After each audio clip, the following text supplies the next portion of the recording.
Je vois.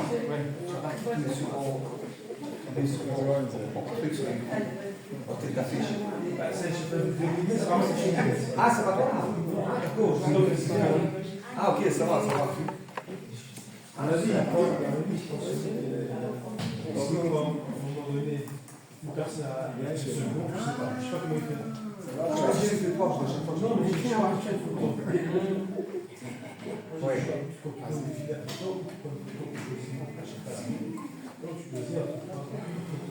On va commencer. Avec la lumière. Ça va, ok. On va chanter le 407.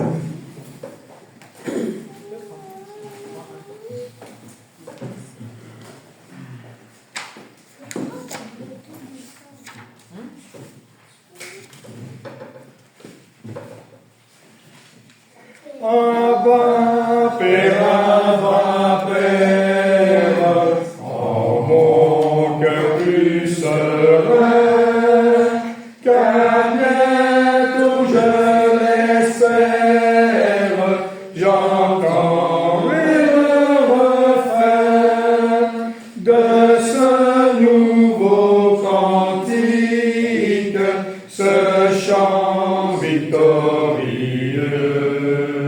La céleste musique de ton ciel glorieux. Oui, le cœur en louange, je joins ma faible voix. Ô myriades d'anges, je chante car je crois. Chante, mon cœur lui chante, de toute ta ferveur, mon âme triomphante, viens louer ton sauveur. Étranger sur la terre, et sans droit de cité, je me sens solitaire dans un monde agité. Mon cœur ne veut qu'entendre ce cœur si merveilleux, celui qui doit pourfendre la route des hauts cieux. Oui, le cœur en louange, je joins ma faible voix. Ô myriades d'anges, je chante car je crois. Chante, mon cœur lui chante, de toute ta ferveur, mon âme triomphante, viens louer ton sauveur. 393 avant la lecture.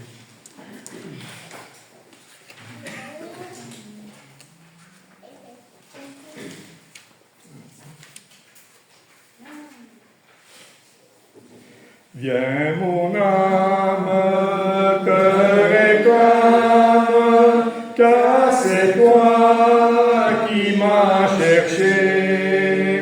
Pour te suivre, je te livre, mon cœur avec son péché. Viens mon âme, te réclame, mon bonheur est tout en toi. Je t'adore, je t'implore, ô Jésus, demeure en moi. Oui, ta grâce seule efface toutes mes iniquités. Tu pardonnes donne la paix de tes rachetés. Viens mon âme, te réclame, mon bonheur est tout en toi. Je t'adore, je t'implore, ô Jésus, demeure en moi. Quand je doute, quand ma route passe auprès du tentateur, ta main sûre me rassure et me rend plus que vainqueur. Viens mon âme, te réclame, mon bonheur est tout en toi. Je t'adore, je t'implore, ô Jésus, demeure en moi. En demeure à chaque heure, mon rempart, mon défenseur, ma victoire et ma gloire, mon Jésus, mon seul sauveur. Viens mon âme, te réclame, mon bonheur est tout en toi. Je t'adore, je t'implore, ô Jésus, demeure en moi.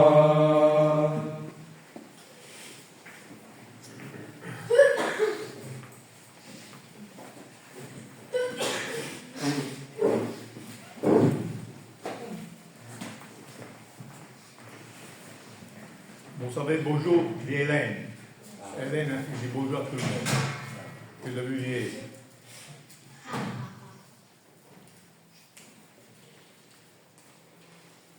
Pour la lecture, j'ai choisi, tout le monde le connaît, 11 versets du chapitre 15, la première lettre aux Corinthiens. Cette chapitre 15, le contexte, c'est la résurrection. Le contexte du chapitre 15, c'est la résurrection. Mais on va lire seulement les 11 premiers versets.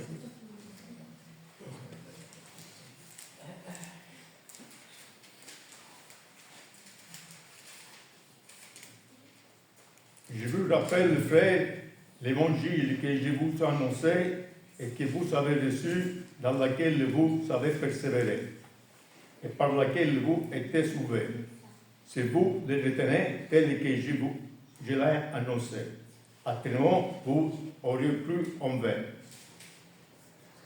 Je vous enseignais à vous tous, comme je l'avais aussi reçu, que Christ est mort pour nos péchés, selon les Écritures, qu'il a été enseveli et qu'il était ressuscité le troisième jour, selon les Écritures, qu'il a paru à ses frères, après aux 12, et ensuite il est paru plus de 500 frères à la fois, dont la plupart il était encore en vie, et dont quelqu'un ils sont morts.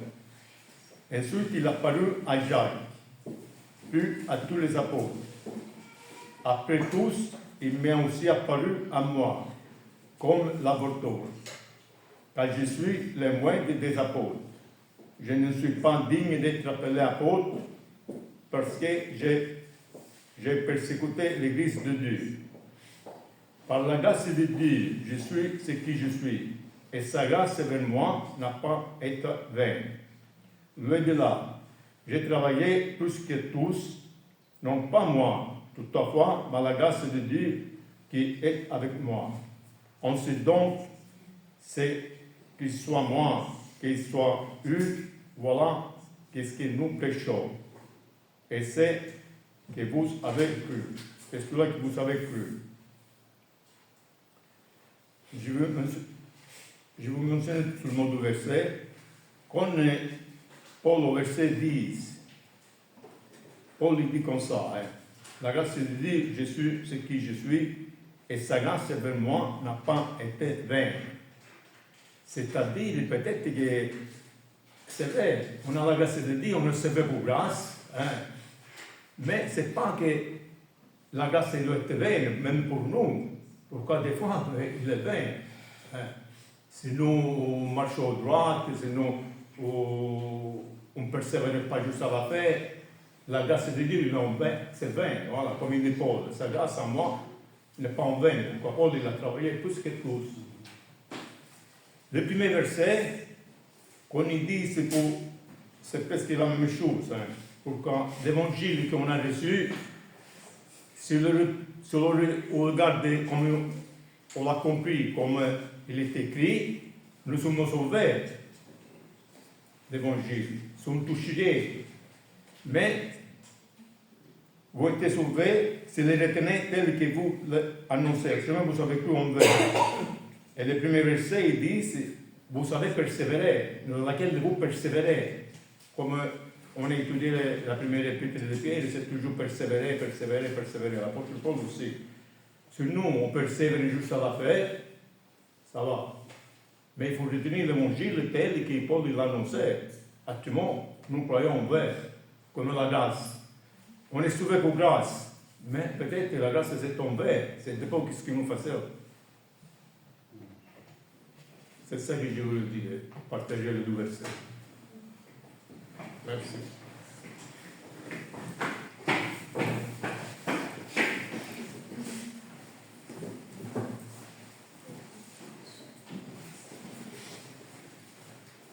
On va chanter le 776.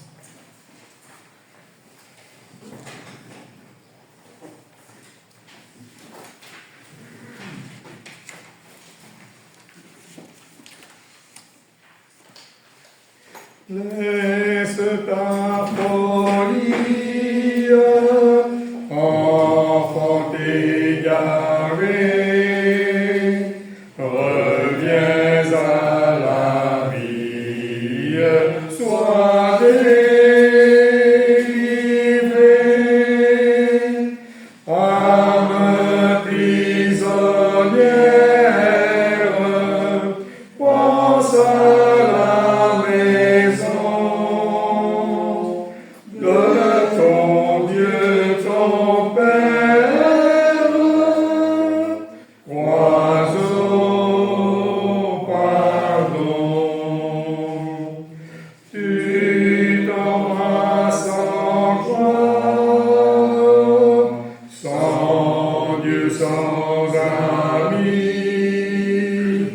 ton âme est la proie de l'ennemi. Âme prisonnière, pense à la maison de ton Dieu, ton Père, crois au pardon. Saisis la main forte de Christ le Sauveur, le don qu'il t'apporte, c'est le bonheur. Âme prisonnière, pense à la maison de ton Dieu, ton Père, crois au pardon.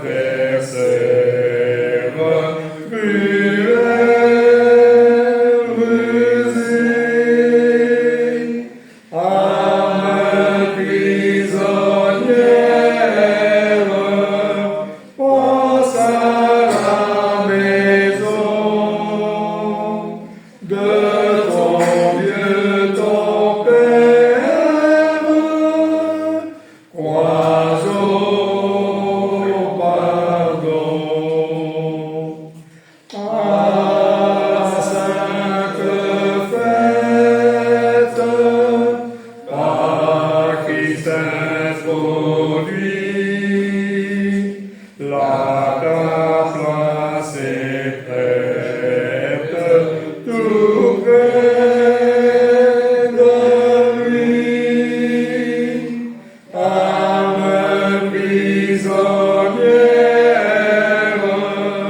pense à la maison de ton Dieu, ton Père, crois au pardon. Avant de prendre le repas du Seigneur, on va chanter le 537.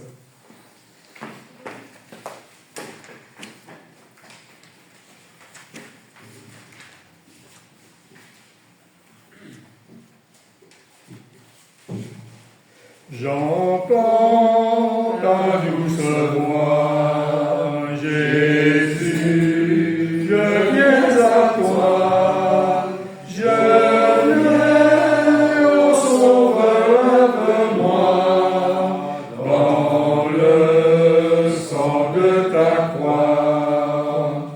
Jésus, roi des rois, qui mourut pour moi. Je veux mourir avec toi sur la croix. J'entends ta douce voix qui me dit crois en moi. Je crois, Seigneur, soutiens ma foi. Fais-moi près de ta croix. Jésus, roi des rois, qui mourut pour moi. Je veux mourir avec toi sur la croix. J'entends ta douce voix, elle pénètre en moi et me dit d'aimer comme toi, de l'amour de la croix. Jésus, roi des rois, qui mourut pour moi. Je veux mourir avec toi sur la croix. J'entends ta douce voix, toi qui mourus pour moi. Seigneur, que je m'unisse à toi dans ta mort par la foi.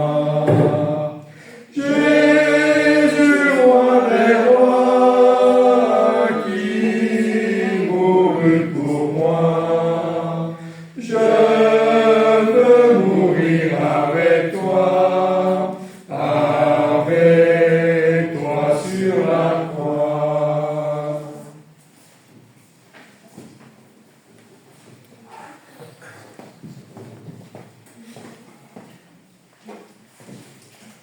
Pour la cette scène, la commémoration de notre Seigneur, je vais lire en Hébreu, chapitre 9.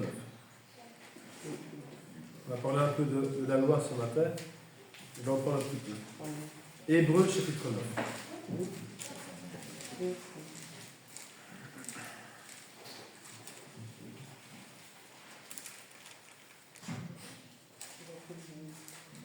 La première alliance avait aussi des ordonnances relatives au culte et le sanctuaire terrestre. Un tabernacle fut en effet construit dans la partie antérieure, appelée le lieu saint. Étaient le chandelier, la table et les pains de proposition. Derrière le second voile se trouvait la partie du tabernacle appelée Saint des Saints, renfermant l'autel d'or pour les parfums et l'arche de l'alliance, entièrement recouverte d'or. Il y avait dans l'arche un vase d'or contenant la manne, la verge d'Aaron qui avait fleuri, et les tables de l'Alliance. Au-dessus de l'arche étaient des chérubins de la gloire, couvrant de leur ombre le propitiatoire. Ce n'est pas le moment de parler en détail là-dessus. Or, ces choses étaient ainsi disposées. Les sacrificateurs qui ont fait le service entrent en tout temps dans la première partie du tabernacle.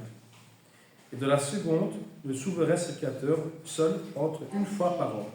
Non sans y porter du sang qu'il offre pour lui-même et pour les péchés du peuple.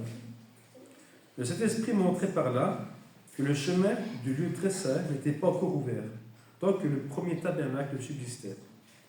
C'est une figure pour le temps actuel, où l'on présente des offrandes et des sacrifices qui ne peuvent rendre parfait, sous le rapport de la conscience, celui qui rend ce culte. Et qui, avec les éléments, les boissons et les diverses ablutions, étaient les ordonnances charnelles imposées seulement jusqu'à une époque de réformation. Mais Christ est venu comme souverain sacrificateur des biens à venir. Il a traversé le tabernacle plus grand et plus parfait, qui n'est pas construit de main d'homme, c'est-à-dire qui n'est pas de cette création. Il est entré une fois pour toutes dans le lieu très saint, non avec le sang des boucs et des veaux, mais avec son propre sang. Il a obtenu une rédemption éternelle. Car si le sang des taureaux et des boucs et le sang d'une vache répandu sur ceux qui sont souillés sanctifie et procure la pureté de la chair, combien plus le sang de Christ, qui par l'Esprit éternel s'est offert lui-même sans tâche à Dieu, purifiera-t-il votre conscience des œuvres mortelles, afin que vous serviez le Dieu vivant. Et c'est pour cela qu'il est le médiateur du Nouvelle Alliance, afin que la mort, étant intervenue par le rachat des transgressions commises sous la première alliance, ceux qui ont été appelés reçoivent l'héritage éternel qui leur a été promis. Car là où il y a un testament, il est nécessaire que la mort du testateur soit constatée. Un testament, en effet, n'est valable qu'en cas de mort, puisqu'il n'a aucune force tant que le testateur vit. Voilà pourquoi c'est avec le sang que même la première alliance fut inaugurée. Moïse avait, après avoir prononcé devant tout le peuple tous les commandements de la loi, pris du sang de veau et des boucs, avec de l'eau, de la laine écarlate et de l'hysope. Et il fit aspersion sur le livre lui-même et sur tout le peuple, disant : ceci est le sang de l'alliance que Dieu a ordonné pour vous. Il fit pareillement l'aspersion avec le sang sur le tabernacle et sur tous les ustensiles du culte. Et presque tout, d'après la loi, est purifié avec du sang.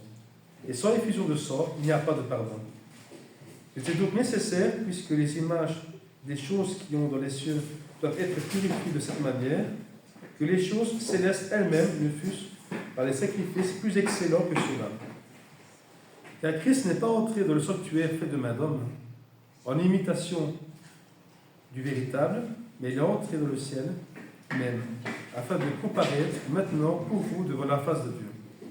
Et ce n'est pas pour s'offrir lui-même plusieurs fois qu'il est entré, mais comme souverain sacrificateur, entre chaque année dans le sanctuaire avec du sang étranger. Autrement, il aurait fallu qu'il eût souffert plusieurs fois depuis la création du monde. Tandis que maintenant, à la fin des siècles, il est paru une seule fois pour abolir le péché par son sacrifice. Et comme il est réservé à l'homme de mourir une seule fois, après quoi il vient le jugement, de même Christ qui s'est offert une seule fois pour porter les péchés de plusieurs, apparaîtra sans péché une seconde fois à ceux qui l'attendent pour leur salut.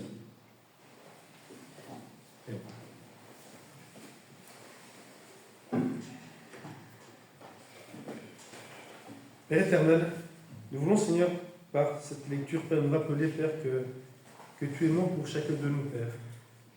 Tu es mort une seule fois, Père, car ton sacrifice demeure éternel. Merci pour cette grâce, Père, et cela prouve aussi l'efficacité, Père, de ton sacrifice, la puissance de ton sacrifice, Seigneur.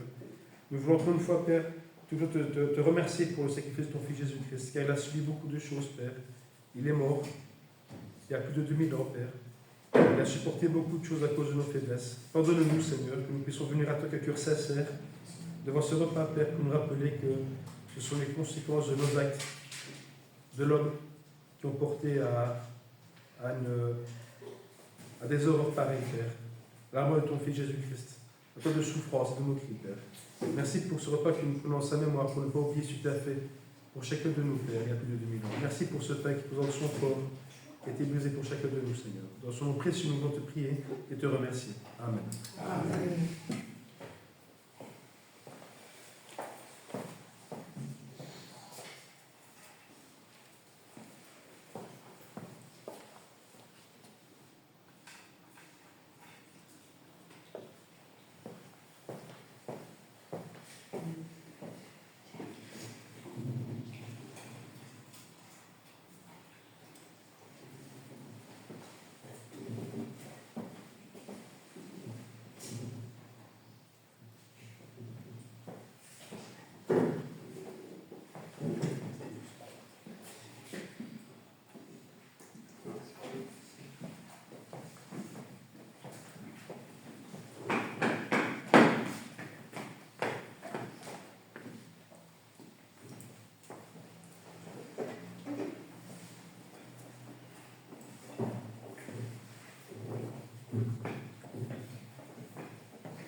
Père éternel, nous voulons te remettre à toutes tes mains, Père, ce moment intime, Père, que nous prenons, afin de nous rappeler, Seigneur, que le sang de ton Fils a été versé également, Père. Il a été battu, Père, il a été blessé. Ils ont crucifié ton Fils Jésus-Christ, Père. Pardonne-nous, Père, si encore aujourd'hui, des fois, nous sommes encore du mal à comprendre. Si des fois, Père, nous avons du mal à nous rappeler, Père, qu'il y a beaucoup de souffrance à cause de nos actes. Nous te prions, Père, afin que nous puissions nous remettre en question, Père, et nous rappeler aussi que nous avons aussi notre part de responsabilité dans ces souffrances, Père. Que ce repas, Père, nous rappelle que ton Fils est mort et que son sang est versé pour nous. Car, Père, tu nous as tant aimés. Même là, Père, nous étions rebelles. Ou parfois encore maintenant, Père. Ou jaloux, Père, ou méchants, ou envieux, Père. Ce sont encore des caractères parfois qui nous suivent, Seigneur. C'est devant ce repas, Père, que nous nous rappelons, Père, que l'amour de ton Fils prend tout un sens, prend tout son sens, Seigneur. Pour une vie éternelle. Merci pour cette grâce, pour ton amour, Père, car tu nous as aimés. Et c'est devant ce repas, Père, que nous voulons te prier et te remercier, Père, pour ce vin qui porte son sang qui a été versé pour chacun de nous, Seigneur. C'est son glorieux, Père, ton Fils que nous voulons. Il faut de plus se prier et te remercier. Amen. Amen.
On va chanter le 757.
Alors, le 757.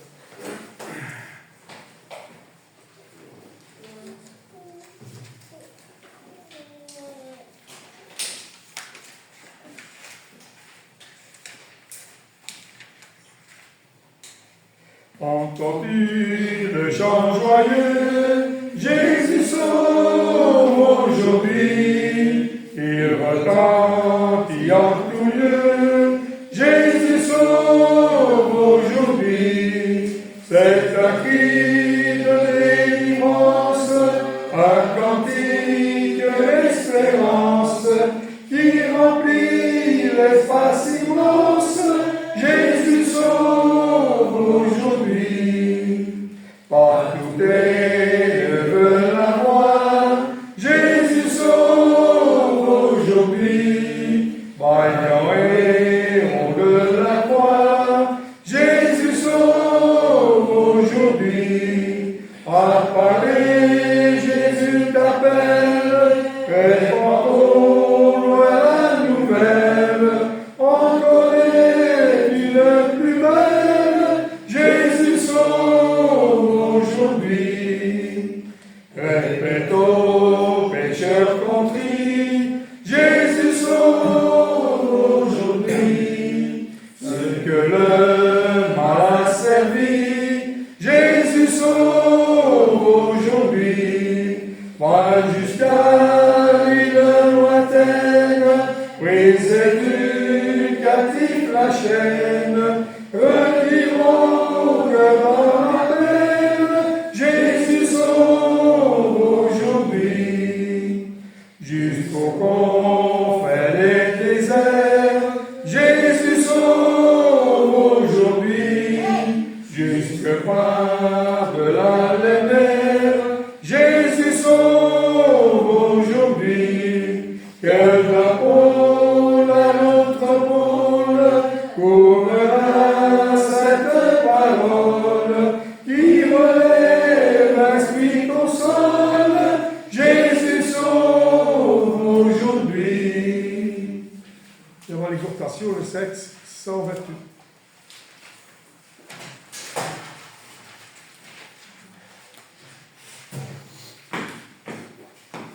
Que fatigué et lassé du péché, assez souffert, assez cherché, je lui donner la paix et le repos, me charger de mon fardeau. Venez à lui, venez à lui, venez à Jésus, venez à Jésus aujourd'hui.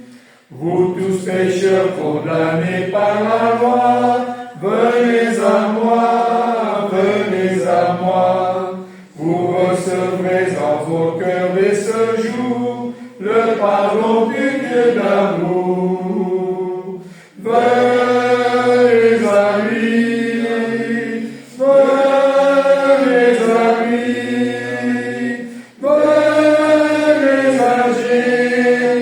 venez à Jésus aujourd'hui. Vous qui souffrez par le mal asservi, soyez par moi tous affranchis.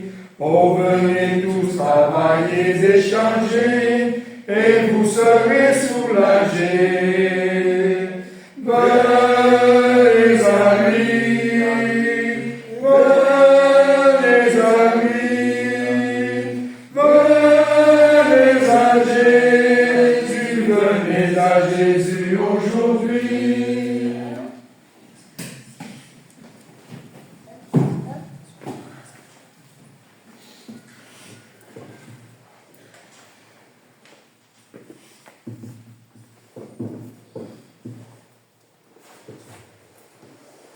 Bienvenue à toutes et à tous.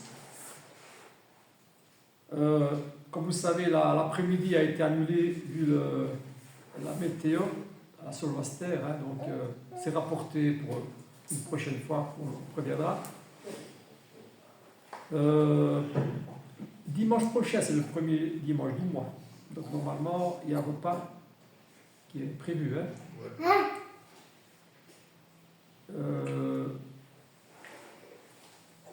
Continuez à prier pour tous les sujets qui nous tiennent à cœur. Et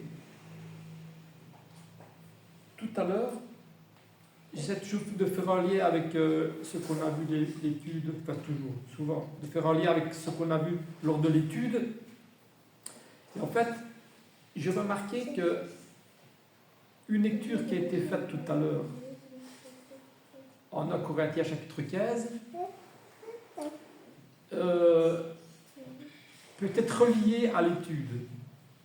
On étudie pour le moment le 2 Pierre, on est au premier chapitre, et on voit vraiment le souci de Pierre pour transmettre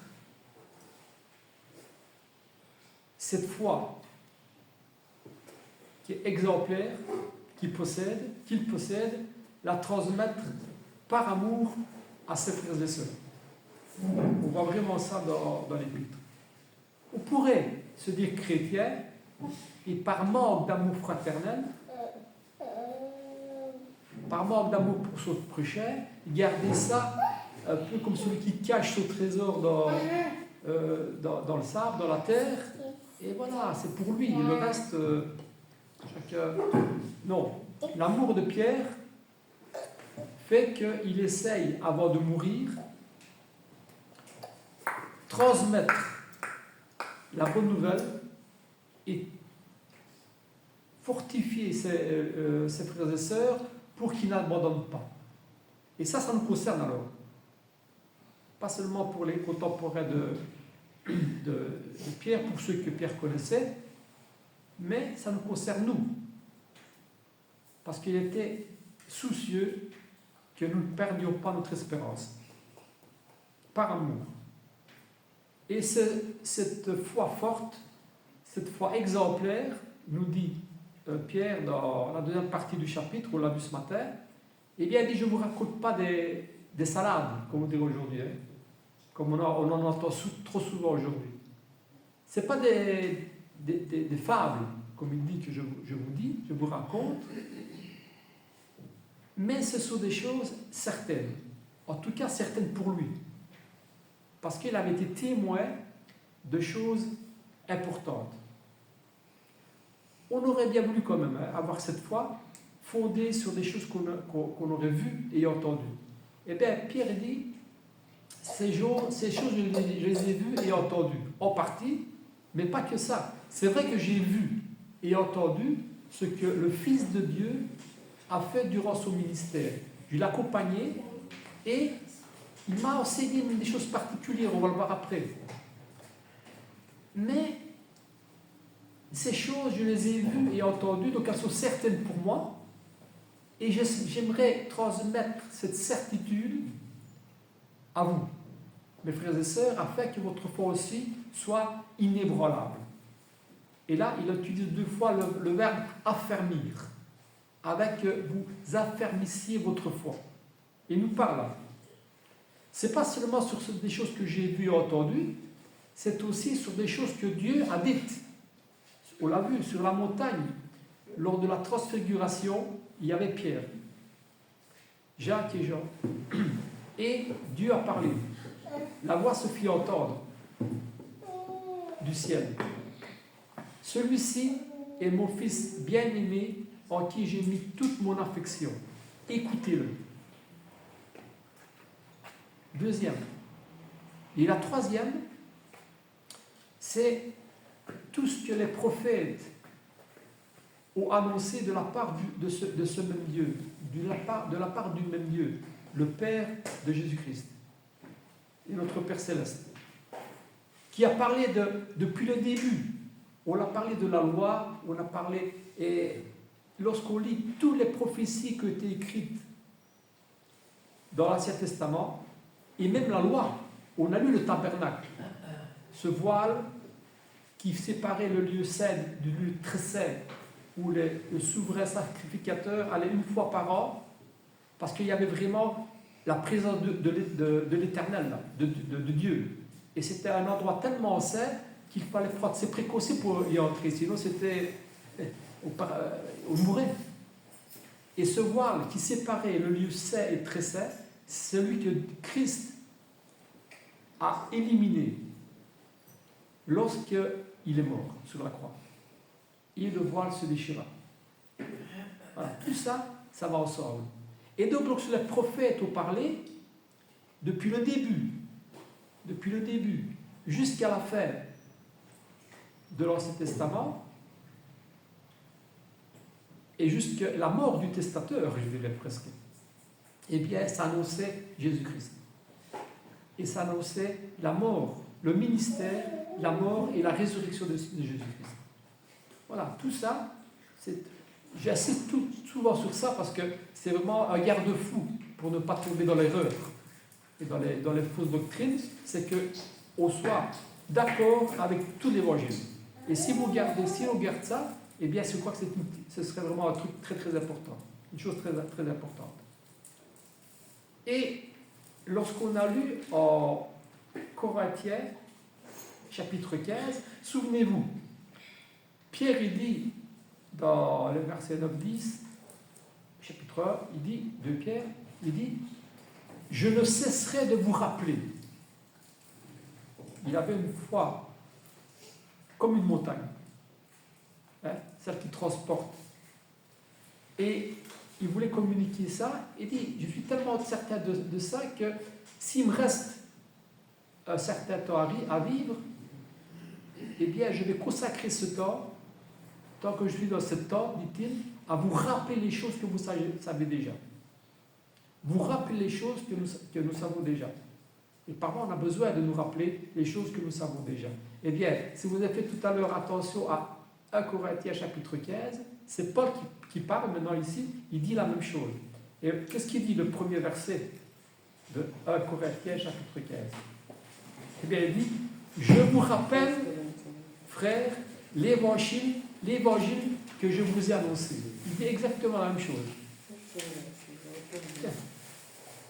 Ils ne sont pas contradictoires, hein, les écrivains de l'Écriture, dans l'Ancien Testament comme dans le Nouveau Testament, parce qu'ils sont animés par le même esprit. Pierre, il dit, je vous rappelle, je ne vais pas vous cesser de vous rappeler. Et Paul, il dit la même chose. Il dit, je vous rappelle les choses que vous savez déjà. Je vous rappelle l'évangile que je vous ai annoncé, que vous avez reçu, dans lequel vous avez persévéré. C'est la même image que Pierre. Hein. Persévérer, et c'est affermir. C'est un peu la même idée. Par lequel vous êtes sauvés, si vous le retenez, Tel que vous l'avez reçu. Tel que vous l'avez reçu. Et là, Pierre, il dit, dans d'autres mots, il dit, ne vous laissez pas voir par ces fables qui vous détournent de la vérité. Eh bien, ça veut dire qu'on doit le retenir tel qu'on l'a reçu, tel qu'il est dans la parole, tel que Dieu nous l'a fait connaître. C'est exactement la même chose avec d'autres mots. Ou sinon, vous auriez cru en vain. Ça veut dire que ça ne sert à rien alors. On aurait tout perdu. Vous aurez cru en vain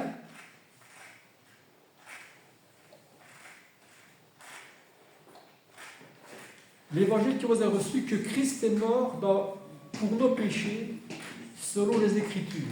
Et là, je rejoins ce qu'on vient de partager, le repas du Seigneur. Et ce qu'on a lu aussi en Corinthiens 15, etc. Tout est dit, tout est dit. Et 1 Pierre chapitre 1, fin du chapitre 1, il dit, et cette preuve, c'est ce que j'ai vu, ce que Dieu a dit, et ce que les prophètes ont dit, pour nous amener à Christ. Et maintenant, en 1 Corinthiens chapitre 15, qu'est-ce qu'il dit? Ce Christ, qui, d'après les Écritures, comme on l'a vu, est venu et il est mort et ressuscité, il a été enseveli et il est apparu, alors ressuscité à ses phases, etc., etc., etc. À 500 frères à la fois, à Jacques, il est apparu à Jacques et à tous les apôtres. C'est la même chose. Il y a les témoins qui ont vu Christ ressuscité. Comme le prophète avait annoncé qu'il ressusciterait après le 3e jour.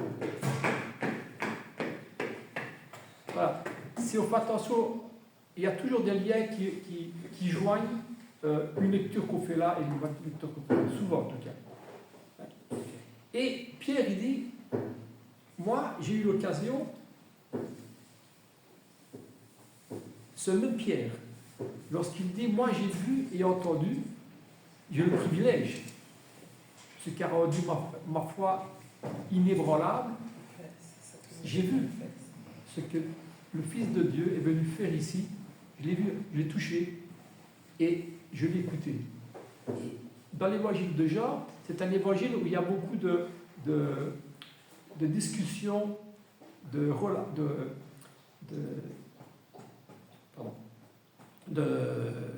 discussions donc, entre Jésus et différents personnages. Et Pierre, il a eu ce privilège. Il a parlé avec Jésus. Et un jour, Jésus, il se retire pour prier. Vous connaissez très bien ce passage-là, mais parfois, je vous rappelle, on va le faire encore ce matin. On va voir ce petit dialogue entre Jésus et Pierre. Parce que ça fait partie de ce qu'il dit en 2 Pierre. Ce que j'ai vu et entendu. Qu'est-ce qu'il a dit? C'est un épisode de ce qu'il a vu et entendu.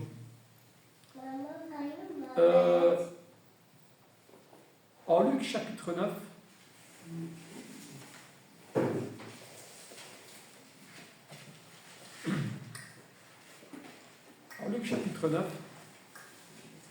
eh bien, il a choisi donc ses 12 disciples. Il a raconté déjà des beaux enseignements comme la parabole du semeur. Il a ressuscité, il a fait des miracles. Il a ressuscité la fille de Jairus. Donc c'est des choses qui rendent la foi de plus en plus forte pour ceux qui ont été témoins de ces choses-là. Et puis, à un moment donné, Jésus, un jour, il se met à l'écart pour prier. Il fait souvent ça. Il se met à l'écart pour prier. Et il a ses disciples avec lui. Et pendant que, à un moment donné, il s'arrête donc apparemment de prier et il pose une question. Et cette question, elle est posée au verset 19 du chapitre 9. Luc chapitre 9, verset 19. Cette question, on la connaît, mais on pourra en parler très longtemps parce qu'elle nous concerne aussi. Elle concerne chaque personne, pas seulement nous, chaque personne qui depuis le début de la création jusqu'à quand Jésus reviendra, devra répondre. Cette question, c'est laquelle? D'abord, il pose la question, oui, ça va revenir à cette question-là. Mais d'abord, il dans ce lieu retiré, et il pose à ses disciples la question. Qui dit-on que je suis? Et c'est vrai qu'il y avait une atmosphère messianique, comme on dirait aujourd'hui. Hein. Il y a beaucoup de personnes qui trompaient finalement pour se donner une identité qui n'était pas la leur. Et qui dit-on que je suis? Et les disciples entendaient des bruits. Ah, il y en a qui viennent et qui disent, moi je suis Jean-Baptiste. Il dit de toi, que tu es Jean-Baptiste. Quand il est mort, il a été décapité et tu es ressuscité. Tu es Élie même, le prophète. Ou alors ils disent que tu es un des prophètes. Mais personne n'a répondu, le Fils de Dieu. C'est étonnant quand même. Hein? C'est étonnant. Et cette question a un but. Le but de préparer la suivante. Et la suivante, c'est celle que Joseph fait allusion. Et il dit, qui dit-on que je suis? Ils répondirent, Jean-Baptiste, les autres Élie, les autres qu'un des anciens prophètes est ressuscité. Et vous? Voilà le but de l'enseignement de Jésus. Je crois que ça n'intéressait pas tellement d'entendre les 3-4 versions que le peuple, que les gens, la réponse donnait. C'est toi, qu'est-ce que tu dis que je suis? Qui dis-tu que je suis? Qui dites-vous? D'abord, il s'adresse aux 12. Qui dites-vous que je suis? Et Pierre alors répond, celui qu'on est en train d'étudier pour le moment, en 2 Pierre, c'est le même. Simon-Pierre. Simon-Pierre répond, parce qu'il a été témoin justement de tout ce qu'il a vu précédemment, la vie, la résurrection, des miracles, les enseignements qu'il a donnés. Eh bien, Pierre répondit, le Christ de Dieu. Tu es le Christ de Dieu. Et Jésus le recommanda sévèrement de ne venir à personne. Il ajouta qu'il fallait que le Fils de l'homme souffrit beaucoup, qu'il fût rejeté par les anciens, par les principaux sacrificateurs, par les scribes, qu'il fût mis à mort et qu'il ressuscita le 3e jour. Donc là, il donne en plus une prophétie. Il a reçu des prophéties, mais il enseigne encore une prophétie que lorsque Pierre, on voit le simulacre de condamnation qui est apporté à Jésus, qui est fait à Jésus, mais lorsque Jésus ressuscite, alors eh bien, il se souvient de ce que Jésus a dit, ces phrases-là. Et la question qu'il pose, mais toi, qui dis-tu que je suis? Elle se situe, et finalement c'est un dialogue. D'abord, il y a tout le peuple, qui dis-tu que je suis? Puis, mais vous, qui dites-vous que je suis? C'est un groupe. Et puis maintenant, c'est un dialogue entre Pierre et Jésus, 2 personnes. Et ça, c'est intéressant parce que finalement, c'est un dialogue que nous aurons avec le Seigneur. On ne pourra pas dire, ils ont dit que tu es un tel. On dit, et la question, on pourra ajouter une phrase. Je prends la responsabilité de l'ajouter, si on peut dire ça. Qui dit-on que je suis? Mais la phrase, plutôt qui sera posée peut-être dans cette formule-là, qui disais-tu que je suis pendant ton vivant? C'est une question qui peut-être nous sera apportée, avec les conséquences de ce que ça veut dire, croire que tu es le Christ, le Fils de Dieu. Donc c'est un dialogue personnel, question personnelle et individuelle. La question qui nous sera posée. 2 personnes, Jésus-Christ et moi, Jésus-Christ et vous. Et personne ne pourra répondre à notre place. La question est essentielle parce que finalement, la réponse est essentielle. Elle est même vitale. De cette réponse dépend notre salut. ou pas? Alors, à cette question, qui est pour un groupe et puis pour une question personnelle, eh bien, lorsqu'on fait maintenant un pas, on recule un pas, on dit voilà, on pose la question. On pose la question à une personne, à mon prochain, à une personne que l'on connaît, et puis on voit ce qui se passe. Eh bien, cette question, les réponses que l'on entend à la question « Qui dites-vous que je suis ?», eh bien, dans beaucoup de scènes qu'on voit dans les évangiles, on voit Jésus qui parle, qui annonce des choses, qui annonce l'évangile.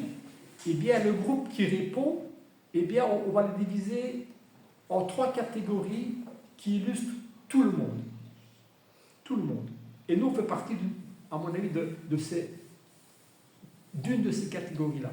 Et l'autre, et vous, et ceux qu'on connaît, et ceux qu'on ne connaît pas, fait partie d'une de ces catégories-là. On pourrait, enfin ça c'est moi qui le dis, je fais 3 groupes. 3 groupes. Qui dites-vous que je suis? À cette question, la première catégorie, c'est la catégorie des personnes qui répondent non. Je ne crois pas que tu es le Christ, que tu es le Messie, que tu es celui que les prophètes ont annoncé. Je ne crois pas que tu es celui que Dieu a dit, tu es mon fils bien-aimé en qui j'ai mis toute mon affection. Je ne crois pas. Et ça s'appelle un athée. Un athée. Il y en a qui revendiquent d'être athée. Je ne crois rien et je ne veux pas croire, je ne veux pas t'entendre.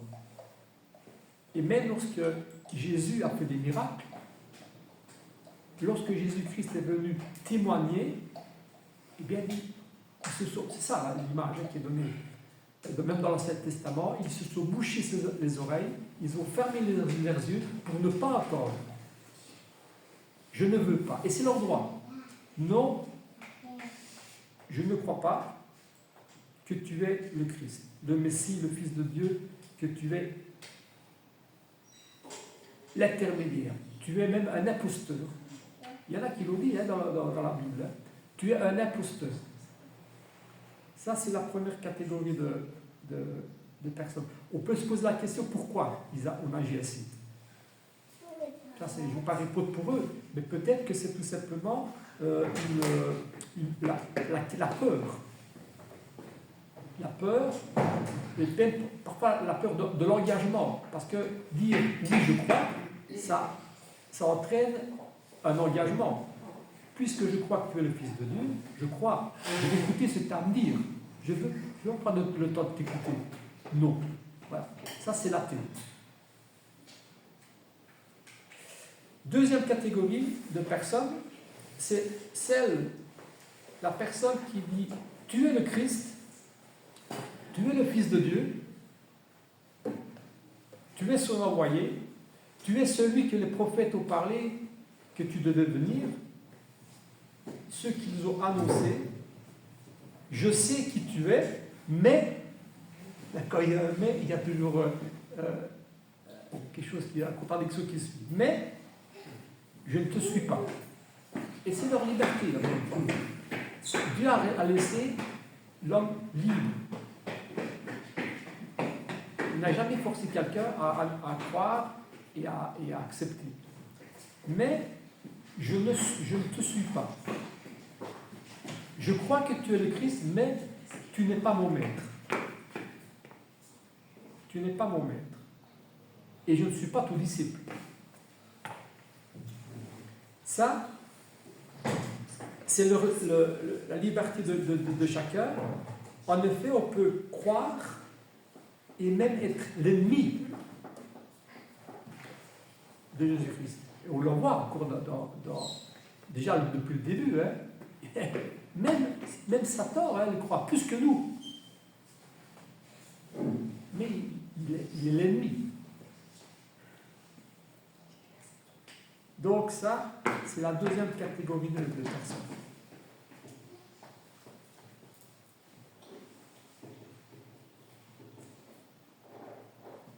Et la troisième, et je dirais, enfin, il y a la personne qui croit et qui suit Jésus, qui essaye de suivre Jésus. Oui, et ça c'est la réponse que Pierre donne, celui qui a écrit l'épître. Oui, je crois que tu es le Christ, le Fils de Dieu, que tu es l'envoyé de Dieu, que tu es venu apporter la bonne nouvelle et la vie éternelle, grâce à la victoire de la mort et par la puissance de Dieu.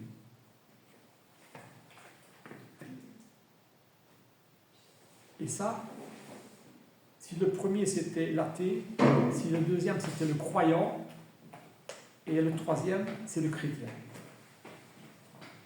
Parce qu'on est disciple du Christ. Alors, c'est le chrétien. Luc, dans le petit épisode qu'on a vu en Luc chapitre 9, il y a les versets 23 et 24 que j'aimerais lire.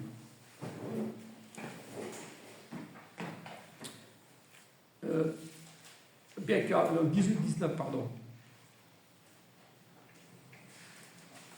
Ça, je l'ai déjà lu en fait. Donc il y en a qui disent Élie, les prophètes, tu es un prophète ressuscité. Et Pierre répondit, le Christ, moi je dis que tu es le Christ de Dieu. Et Jésus leur recommanda sévèrement de ne rien dire. Puis il dit à tous, si quelqu'un veut venir avec moi, qu'il renonce à lui-même, qu'il se charge chaque jour de sa croix et qu'il me suive. Car celui qui voudra sauver sa vie la perdra, mais celui qui la perdra à cause de moi la sauvera. Et que servirait-il à un homme de gagner tout le monde s'il se détruisait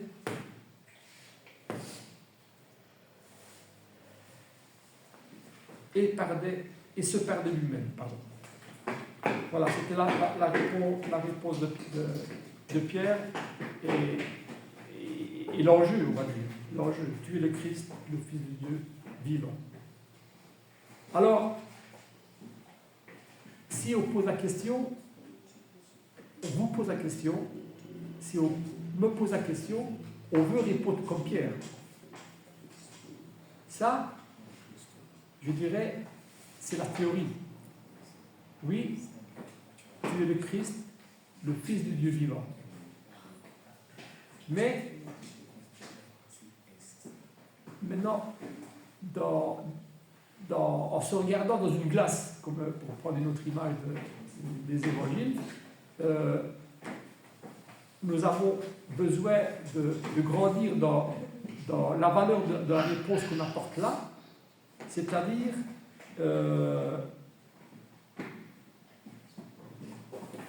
dans le vrai visage que nous portons, dans le sens où ce n'est pas seulement une réponse théorique qu'on doit porter. Oui, je crois que tu es le Christ, le Fils du Dieu vivant, mais ça veut dire que ça doit s'accompagner justement de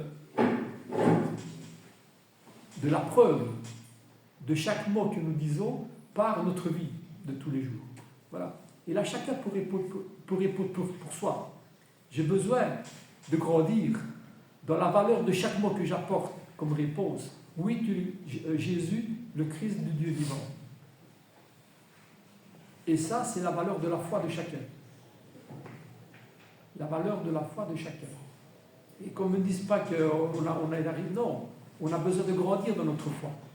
Une foi inébranlable, comme Pierre essaie de la transmettre en 2 Pierre, comme Paul essaie de la transmettre en 1 Corinthiens chapitre 15, et on a besoin d'affermir.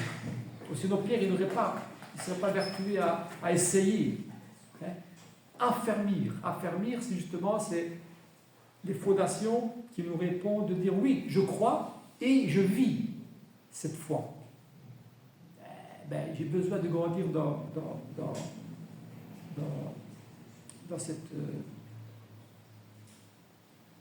cette réponse. À qui rions-nous?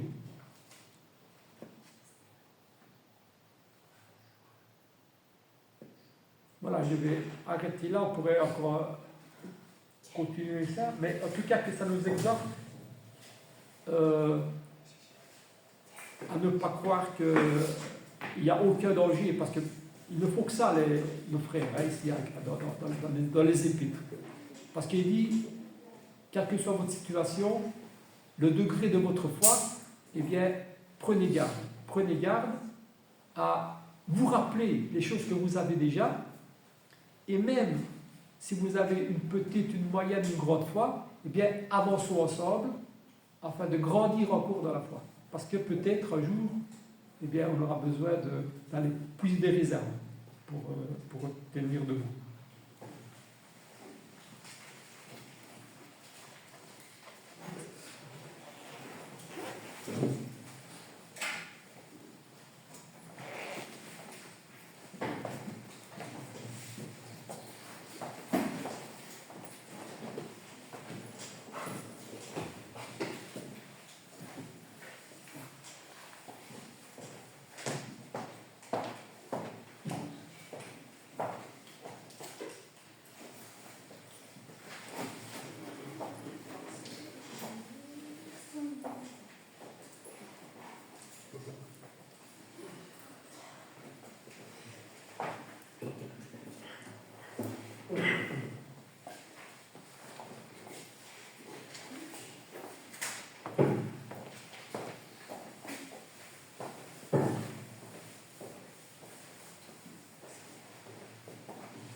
On va chanter le 554. 554.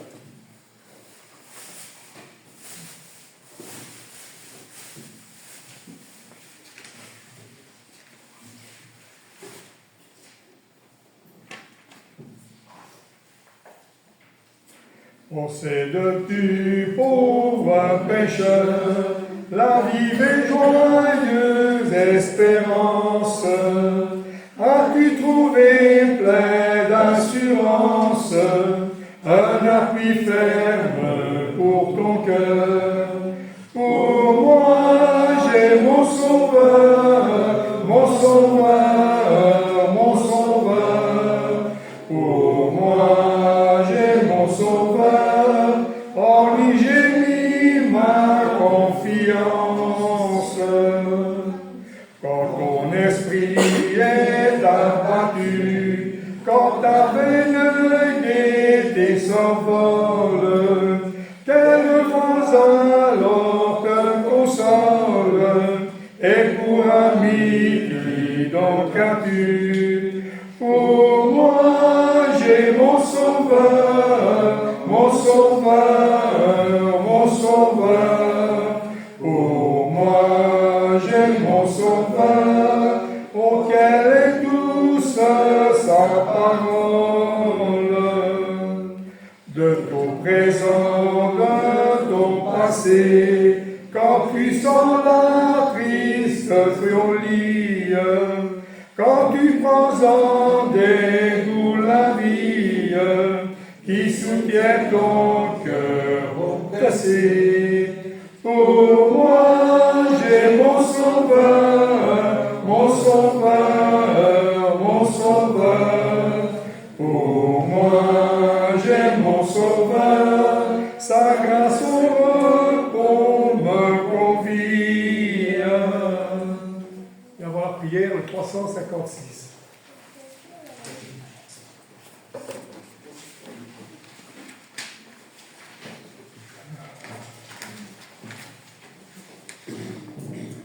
J'ai soif de ta présence divine, chair de ma foi, dans ma faiblesse immense, que ferais-je sans toi? Chaque jour, à chaque heure, oh, j'ai besoin de toi. Viens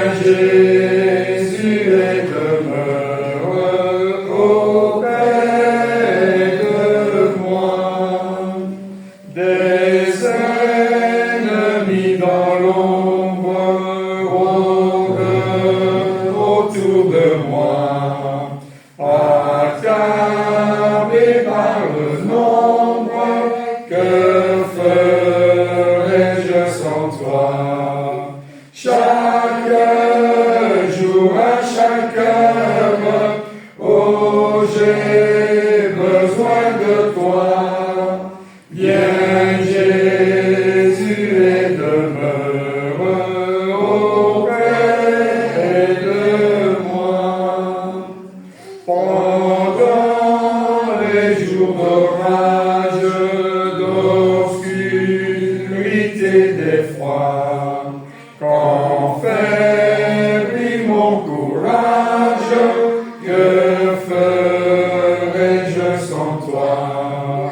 Chaque jour, à chaque heure, oh, j'ai besoin de toi. Viens, Jésus, et demeure auprès de moi. Oh Jésus, ta présence, c'est la vie et la paix.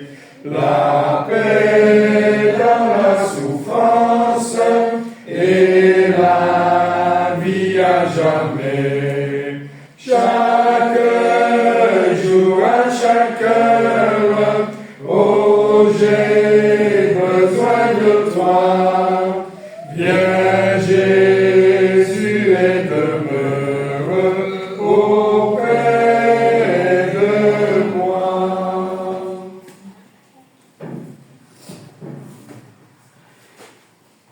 Père éternel, nous voulons Saint Tout-Puissant te remercier pour ce moment que nous avons plaisir à pouvoir se réunir afin de pouvoir te rendre culte d'adoration, Seigneur. Nous Père, que te soit agréable. Nous voulons, Père Tout-Puissant, avant toute chose, pour te demander pardon pour nos fautes et nos faiblesses, pour notre manque de discernement parfois, notre manque de sagesse, notre manque d'assurance et de confiance en nous, Père. Que nous avons besoin, Père, que tu es là, Père, pour nous aider. Nous savons, Père, qu'en tout événement, nous pouvons tout remettre. Merci encore pour tout ce que tu me donnes, à chaque mois, chacun de nous. Et nous savons qu'en tout événement, nous pouvons tout remettre. L'Église de Liège, Père, avec tous ses membres. Et tous ceux et celles dans le monde qui te recherchent, Père, qui veulent être agréables et fidèles. En toutes choses, Père, car nous savons que tu es Dieu miséricordieux, qui entend et qui écoute nos prières.